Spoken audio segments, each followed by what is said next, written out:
డ్వాక్రా మహిళలకైతే ప్రభుత్వం అయితే శుభవార్త చెప్పడం అయితే జరిగింది. ఈ శుభవార్త ఏంది అని అంటే, తెలంగాణ రాష్ట్రంలో డ్వాక్రా మహిళల కోసం ప్రభుత్వం కొత్త పాలసీ అయితే తీసుకురాబోతుంది.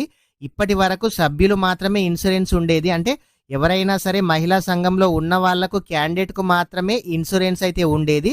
బ్యాంకు నుంచి అప్పు తీసుకొని ఎవరైనా సరే అప్పు తీసుకున్న క్యాండిడేట్ గనక చనిపోయినట్లయితే ఆ అమౌంట్ ఫ్యామిలీ అయితే చెల్లించాల్సి అయితే ఉంటుండే.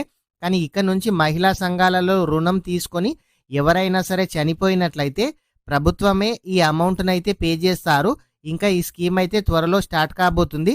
ఎవరైతే ఈ రుణం తీసుకొని చనిపోయారో ఈ లోను ప్రభుత్వమే భరిస్తుంది. అదేవిధంగా ఆ క్యాండిడేట్కి 10 లక్షల ఇన్సూరెన్స్ బీమా కూడా ఉంటుంది. ఈ బీమా సొమ్మును కూడా గవర్నమెంటే చెల్లిస్తుంది. మీకు ఈ ఇన్సూరెన్స్ ఉందా లేదా కామెంట్ అయితే చేయండి. ఇంకా ఎవరైనా సరే ఇలాంటి అప్డేట్ కనుక మిస్ కావద్దనుకుంటే మన ఛానల్ని సబ్స్క్రైబ్ చేయండి. మీ ఫ్రెండ్స్ అండ్ ఫ్యామిలీ మెంబర్కి వీడియో షేర్ చేయండి. Thank you friends.